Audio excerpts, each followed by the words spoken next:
الحمدللہ رب العالمین والصلاة والسلام علی حبیبہ محمد وآلہ وصحبہ اجمعین۔ اعوذ باللہ من الشیطان الرجیم، بسم اللہ الرحمن الرحیم۔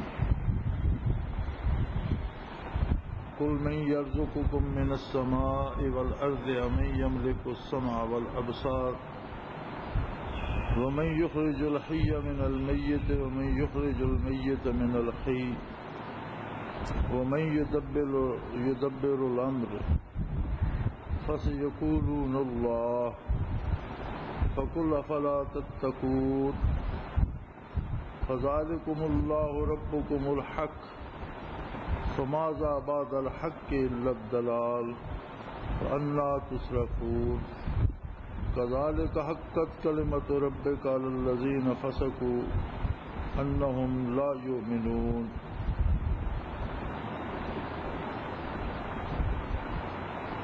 اللهم سبحانك لا علم لنا إلا ما علمتنا إنك أنت العليم الحكيم۔ مولاي صل وسلم دائما أبدا على حبيبك من زانت به الأسر۔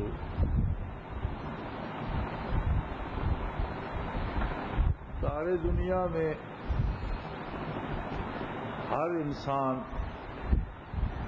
مختلف قسم کی پریشانیوں یا مصیبتوں میں مبتلا رہتا ہے۔ ایک عجیب تصور کہ ہر شخص یہ چاہے کہ مجھے کوئی پریشانی نہ ہو اور میری صحت بھی درست ہو، کوئی مالی پریشانی بھی نہ ہو، کسی طرح سے کسی انسان کی طرف سے بھی کوئی مسئلہ نہ ہو، پوری زندگی میری بڑی پرامن ہو، تو اس کا مطلب ہے کہ وہ خود کو دنیا میں نہیں سمجھتا، وہ سمجھتا ہے کہ وہ جنت میں رہ رہا۔ کیونکہ یہ اوصاف کہ کوئی پریشانی نہ ہو، کوئی مسئلہ نہ ہو، امن و سکون ہو، عزت و آبرو ہو، آرام ہی آرام ہو، یہ صرف جنت میں ہے۔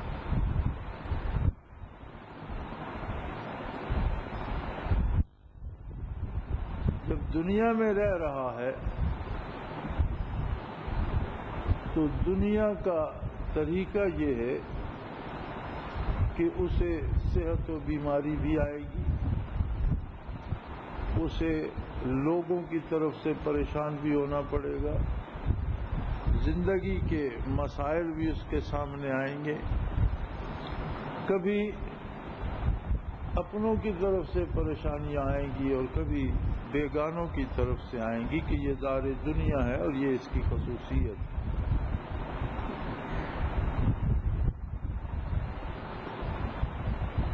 اولین و آخرین میں اور اللہ کی ساری مخلوق میں سب سے افضل، سب سے برتر مقام و مرتبہ آقا نامدار حضرت محمد الرسول اللہ صلی اللہ علیہ وآلہ وسلم کا۔ آپ کی سیرت طیبہ پڑھ کر دیکھ لیجئے، آپ پر امراض بھی آئے، آپ کو شفا بھی ہوئی، آپ صلی اللہ تعالی علیہ وآلہ وسلم نے مزدوری بھی کی، آپ صلی اللہ تعالی علیہ وسلم نے ریوڑ بھی چرائے، آپ صلی اللہ علیہ وسلم نے تجارت بھی کی، اپنوں نے بھی مظالم کی انتہا کر دی، بیگانوں کی طرف سے بھی بڑے دکھ دیکھنے پڑے۔ اور دنیا کا کون سا صدمہ ہے جسے آپ صلی اللہ علیہ وسلم نے برداشت نہیں فرمایا؟ اعلان نبوت کے ساتھ مصائب کی حد ہو گئی، لوگوں نے پتھروں سے زخمی کیا، راستے میں کانٹے بچھا، ہر طرح کی اذیت دی۔ پھر عمر اور چھوٹی بچیاں رہ گئیں اور خدیجہ الکبریٰ رضی اللہ تعالی عنہا کا وصال ہو گیا۔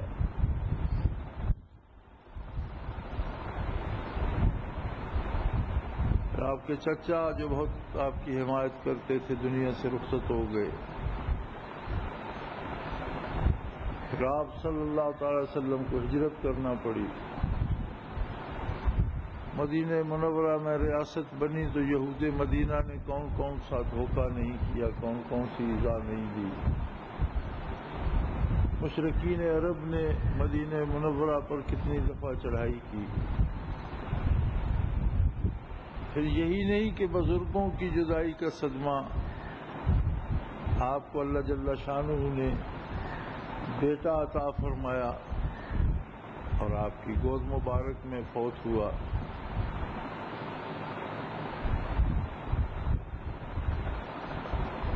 تو کون سا ایسا دنیا کا دکھ ہے، کون سا ایسا صدمہ ہے جو آپ صلی اللہ علیہ وسلم پر نہیں بیتا؟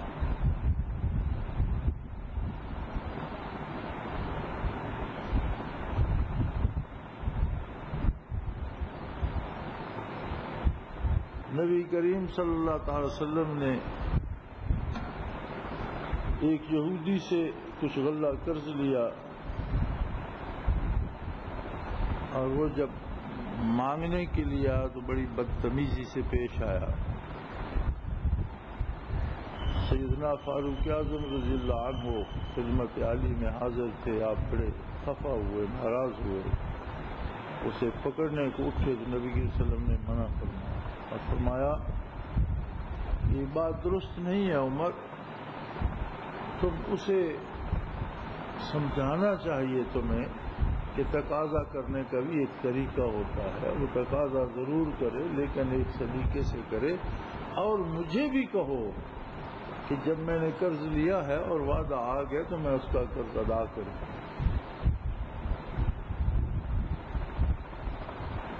میرے خیال میں چند سا غلے کے تھے۔ کوئی بھی مسلمان یہ سوچے کہ اس پر بڑی مصیبت آئی ہے، اپنی مصیبت کو بارگاہ اقدس میں لے جائے تو وہ دیکھے گا کہ اس نے خواہ اپنی مصیبت کو بڑا کر رکھا ہے۔ اس سے کہیں کوہ گراں تو نبی کریم صلی اللہ علیہ وسلم پر ٹوٹے، اس لیے کہ یہ دنیا ہے اور اس کا یہ خاصہ ہے کہ اس میں قدم قدم پر کانٹے بچھے ہیں۔ لیکن کیا یہ عجیب بات نہیں ہے کہ ہم سارے ان تجربات سے گزرنے کے باوجود، ان دکھوں اور مصیبتوں کو جھیلنے کے باوجود اسی دنیا کے عاشق و شیدا بنے ہوئے ہیں؟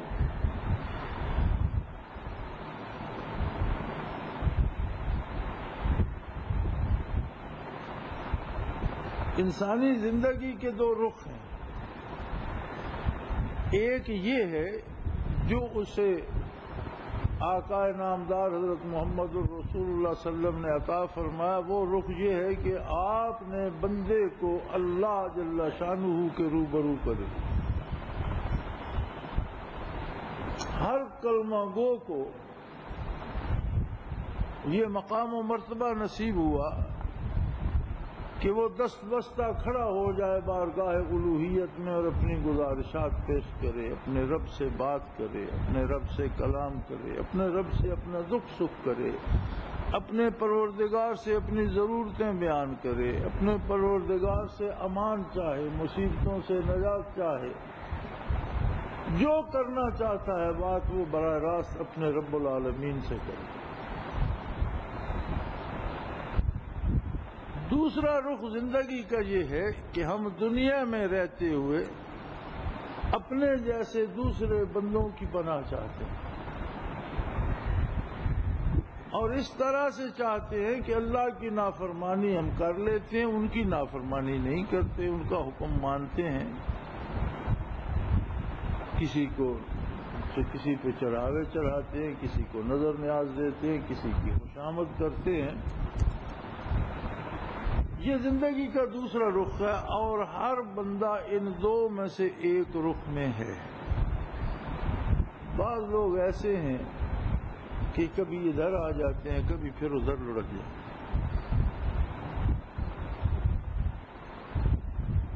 جو بندہ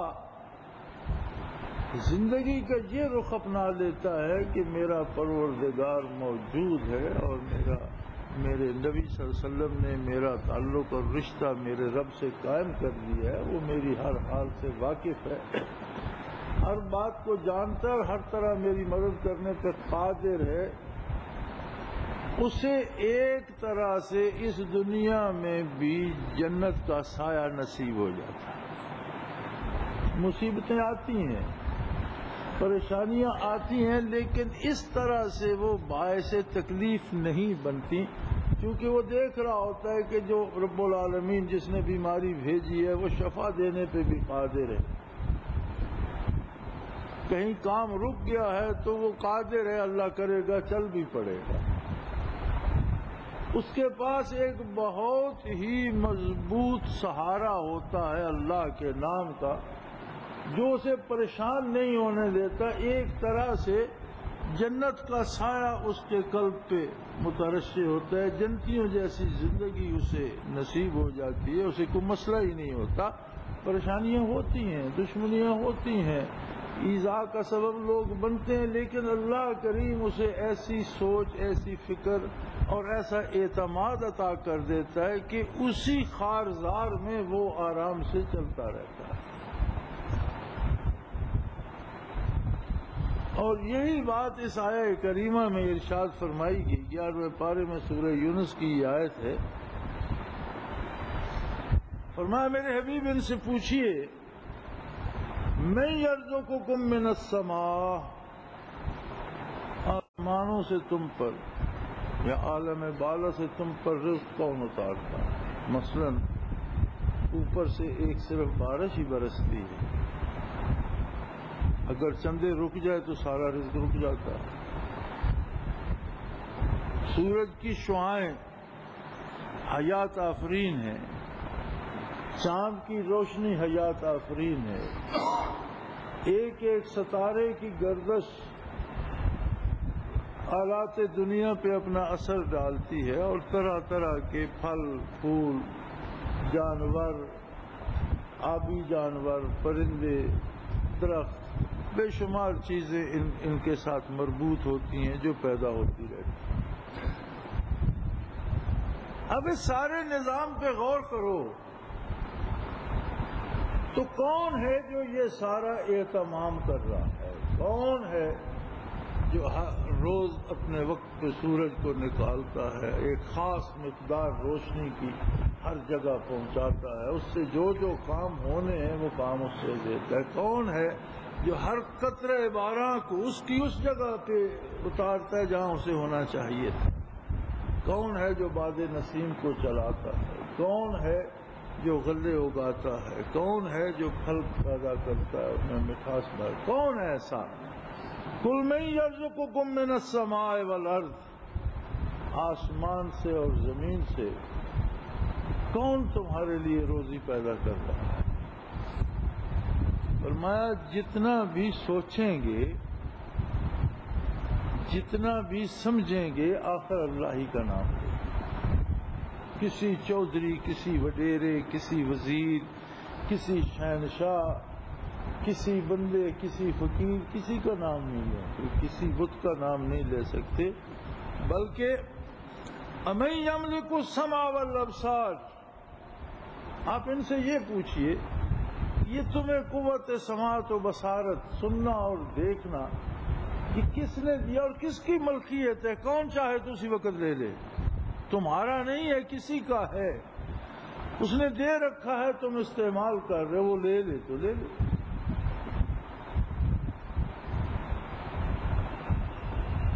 وَمَن يُخْرِجُ الْحَيَّ مِنَ الْمَيِّتِ، مردہ سے زندہ کون پیدا کرتا ہے؟ ایک قطرے سے جو بے جان ہوتا ہے اس سے اتنا بڑا انسان کون بنا رہا ہے؟ انڈا بے جان ہے، اس میں سے پرندہ زندہ پیدا ہو جاتا ہے۔ بے جان اور مردہ چیزوں سے زندہ کون پیدا کرتا ہے؟ وَمَن يُخْرِجُ الْمَيِّتَ مِنَ الْحَيِّ، اور زندوں کو مردہ کون کر دیتا ہے؟ حیات ہوتی ہے پھر مردہ ہو جاتا ہے۔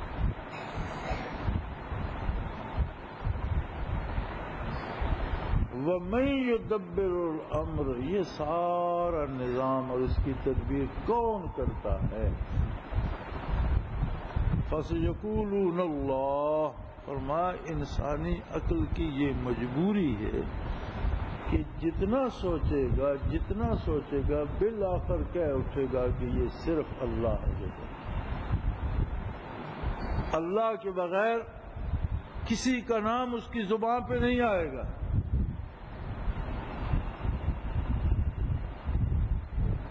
اور جب یہ کہے کہ یہ سارا کام صرف اللہ کرتا ہے تو ان سے فرمائیے افلا تتقون، پھر تمہیں حیا نہیں آتی اس کی نافرمانی کرتے؟ پھر کس برتے پر تم اللہ کی یاد بھلا بیٹھتے ہو؟ کس برتے پر تم اللہ کی نافرمانی کرتے ہو؟ کس برتے پر تم اس کی عظمت کا انکار کرتے ہو؟ اور کس امید پر اس کی بارگاہ چھوڑ کر دوسروں کے پیچھے بھاگتے ہو؟ فَذَلِكُمُ اللَّهُ رَبُّكُمُ الْحَقُّ، یہی ہے اللہ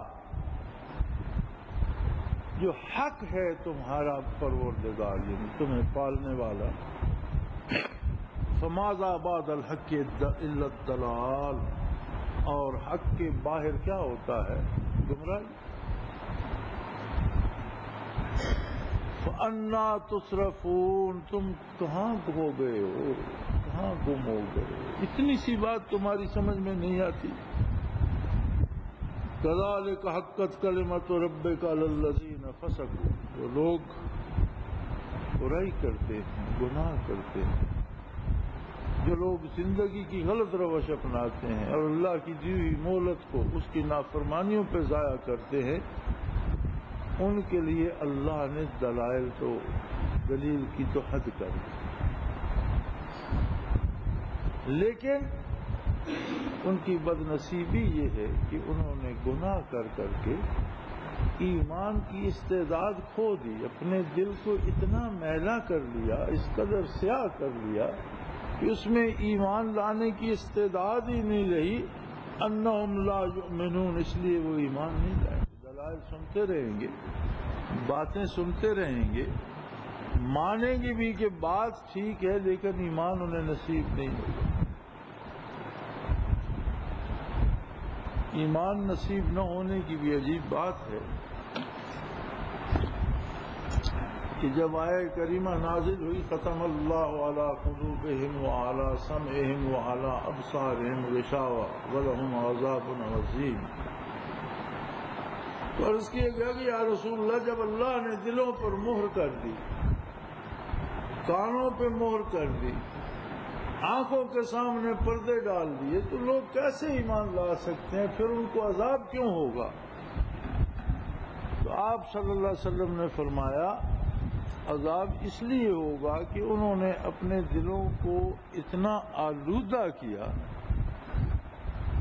اتنا سیاہ کر لیا، اور اللہ کی نافرمانی میں اتنے آگے بڑھ گئے کہ اس نے ان کے لیے توبہ کا دروازہ ہی بند کر دیا۔ اس آیہ کریمہ کے ضمن میں مفسرین کرام نے ایک حدیث شریف نقل فرمائی ہے کہ حضور اکرم صلی اللہ علیہ وآلہ وسلم نے فرمایا کہ جب کہ اللہ کی نافرمانی کرتا ہے تو اس کے دل پر سیاہ نقطہ یا سیاہی پیدا ہو جاتی ہے، اگر اسے توبہ کی توفیق نصیب ہوتی ہے، اللہ کریم سے توبہ کرتا، آئندہ گناہ نہ کرنے کی کوشش کرتا ہے، اس سے بچتا ہے، تو توبہ اسے دھو دیتی ہے، دل صاف ہو جاتا ہے۔ لیکن اگر توبہ نہیں کرتا اور پھر گناہ کرتا ہے تو ایک نقطہ اور بڑھ جاتا ہے، اور اگر مسلسل اللہ کی نافرمانی کرتا رہے تو وہ سیاہی بڑھتے بڑھتے اس قدر چھا جاتی ہے کہ سارا قلب تاریک ہو جاتا ہے۔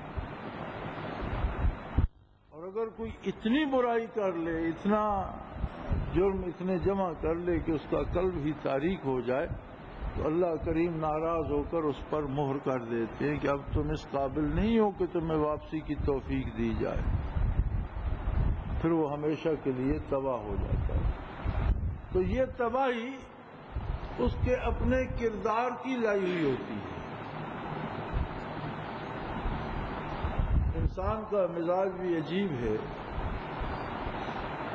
کہ ایک طرف تو امن سے، آبرو سے، سکون سے جینا چاہتا ہے، اور دوسری طرف اللہ کو فراموش کر کے مخلوق سے امیدیں جوڑتا ہے اور ان کے سہارے ڈھونڈتا ہے۔ یہ کیسی عجیب بات ہے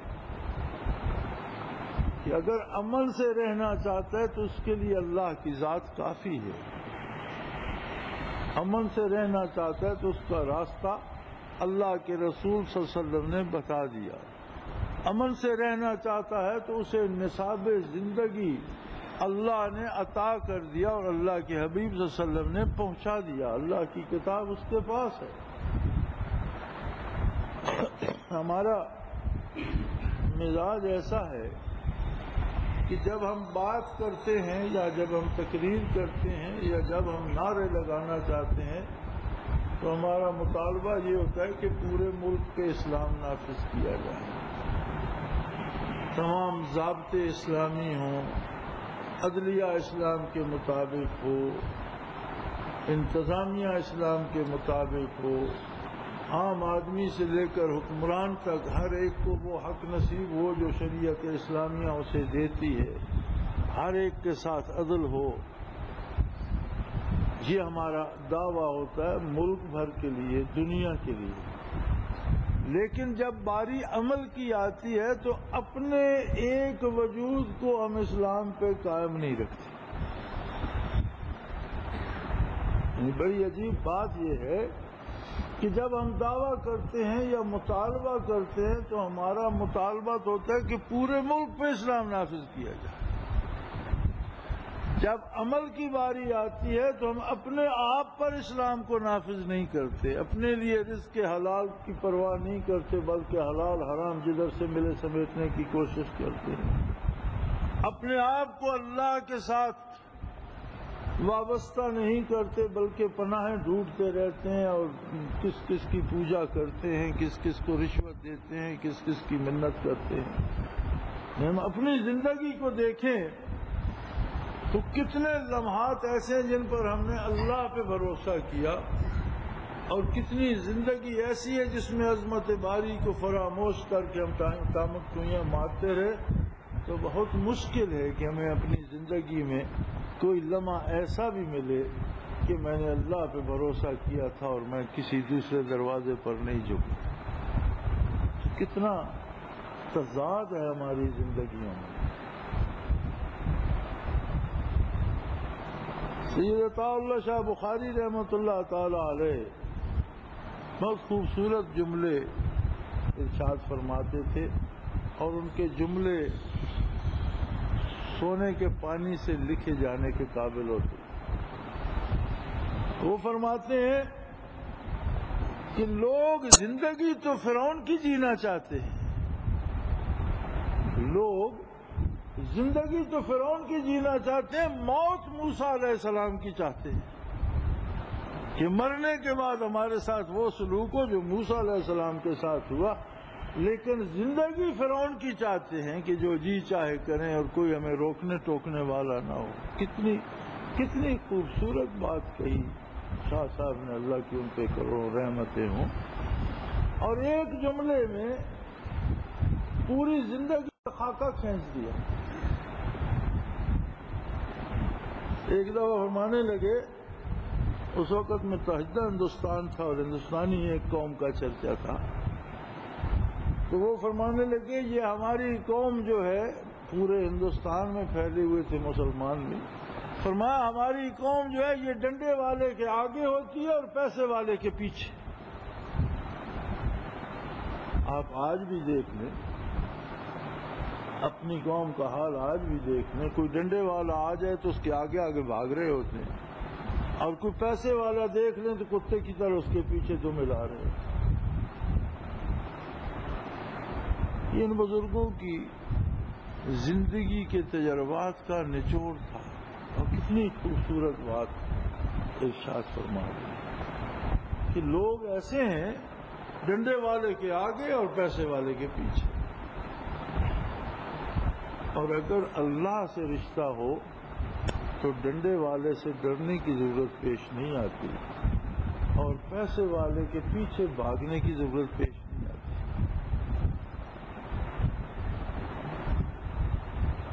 ہم اپنی عملی زندگی میں دیکھیں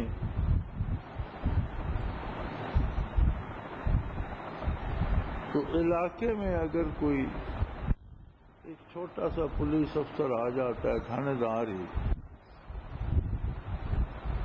اور کسی کو اس کے ساتھ تعلق پہ، دوستی پہ اعتماد ہوتا ہے، تو وہ بندہ دوسروں سے مختلف ہو جاتا ہے، بالکل مزے سے جیتا ہے کہ اس سے جہاں مجھے کون پوچھے گا، مجھے کیا تکلیف، بلکہ دوسروں کی پریشانیوں میں ان کی مدد بھی کروں۔ بعض لوگ ایسے بھی ہیں جن کے ملک کے حکمران سے تعلقات ہوتے ہیں، پورے ملک کو اپنی ریاست سمجھ کے جیتے ہیں، ایک بات کا دھیان رکھتے ہیں کہ اس بندے سے رشتہ نہ بگڑے، یہ انہیں سب سے عزیز ہوتا ہے، ہاں کسی کا تھانے دار سے رشتہ ہے، یا ڈپٹی کمشنر سے ہے، یا صدر مملکت سے ہے، تو باقی سب کچھ وہ کرتا ہے، پورے ملک میں جو جی چاہے کرتا ہے، لیکن اس بات کا دھیان رکھتے ہیں کہ اس دوستی میں یا اس رشتے میں فرق نہ ہے۔ مومن کا رب کریم سے رشتہ ہے، اور اتنا قریبی رشتہ ہے کہ ہر بندہ خود اللہ سے گفتگو کرتا ہے، اپنی بات کرتا ہے۔ آپ صلی اللہ علیہ وسلم نے فرمایا نمازی کے سامنے سے مت گزرو، اس لیے کہ فَإِنَّهُ يُنَاجِي رَبَّهُ، کہ وہ اپنے پروردگار سے سرگوشی میں گفتگو کر رہا۔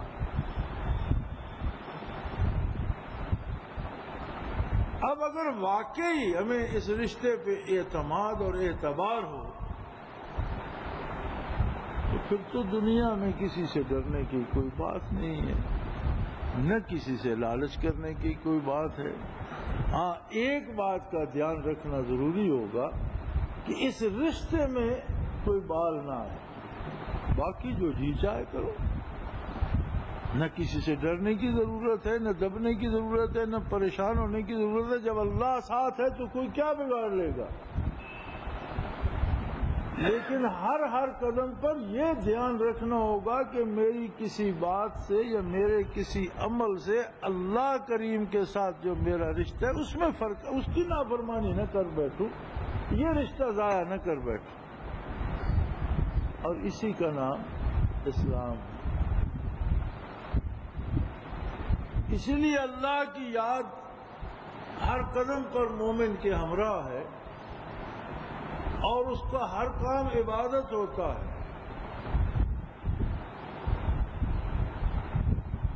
ایک حدیث پاک کا مفہوم ہے کہ مومن کی دنیا بھی دین ہے، اس لیے کہ وہ دنیا کا ہر کام بھی اللہ اور اللہ کے رسول کی منشا کے مطابق کرتا ہے، اور اللہ اور اس کے رسول کی اطاعت ہی دین ہے۔ مومن کی دنیا بھی دین ہے، لیکن کافر کا دین بھی دنیا ہے، اس لیے کہ کافر جو پوجا پاٹ یا جو رسومات بجا لاتے ہیں ان میں آخرت کا اور اللہ کا تصور نہیں ہوتا، وہ دنیاوی فوائد کے لیے کرتا ہے۔ تو آپ صلی اللہ علیہ وسلم نے فرمایا کہ کافر کا دین بھی دنیا ہے اور مومن کی دنیا بھی دین ہے۔ اسی فضا میں مومن کو بھی زندہ رہنا ہے، اس کے دوست بھی ہوں گے، دشمن بھی ہوں گے، عزیز بھی ہوں گے، رشتہ دار بھی ہوں گے، بچے بھی پالنے ہیں، روزی بھی کمانی ہے، یہ سارے کام کرنے ہیں، لیکن اس بات کا لحاظ رکھتے ہوئے کہ میرا رشتہ بارگاہ الوہیت میں خراب نہ ہو، میرا رشتہ بارگاہ نبوت میں خراب نہ ہو، اس رشتے میں کوئی دراڑ نہ آئے، اسے دیکھ کر سارے کام کیے جائے تو مزدوری کرنا، تجارت کرنا، کاروبار کرنا، کھیتی باڑی کرنا، سارا کچھ دین بن جاتا ہے، سارا ہی عبادت ہو جاتا ہے۔ اور اگر اس بارگاہ سے کٹ گیا پھر کچھ بھی نہیں بنتا۔ اگر وہ عقیدہ جو نبی کریم صلی اللہ علیہ وسلم نے ارشاد فرمایا ہے اور وہ احکام جو حضور صلی اللہ علیہ وسلم نے دیا انہیں چھوڑ کر ایجاد بندہ رسومات اور رواجات میں پڑ گیا اور اسے دین سمجھنے لگ گیا تو سمجھ لو نہ ادھر کا رہا نہ ادھر کا رہا۔ دنیا کی پریشانیاں دنیا میں ہوں گی اور دنیا کے بعد آگے پھر نئی پریشانیاں شروع ہو گئی۔ اور پھر ایک عجیب بات ہے کہ اگر آدمی مسلسل گناہ کی زندگی اختیار کر لیتا ہے اور اللہ سے تعلق توڑ لیتا ہے تو اس دنیا میں بھی جہنم کا سایہ اس پر مترشح ہونے لگتا ہے۔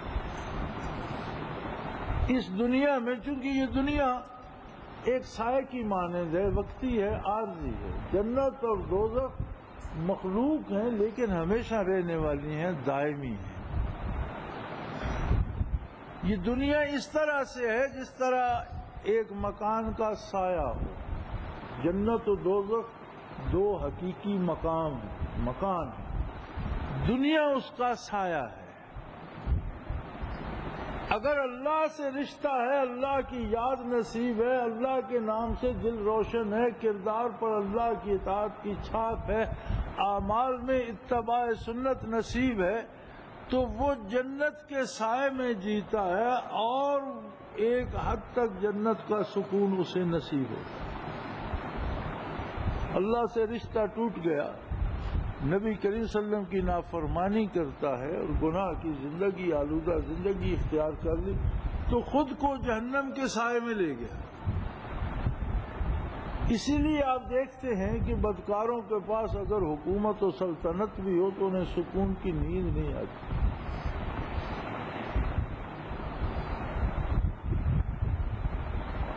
کتنے پہرے بار کھڑے ہوں پھر بھی سونے کے لیے گولیاں کھانا پڑتی، کوئی لمحہ سکون کا نصیب نہیں ہوتا، اس لیے کہ اس زندگی کا عکس اس پہ پڑ رہا ہوتا ہے۔ بہت معروف کتاب ہے البریز،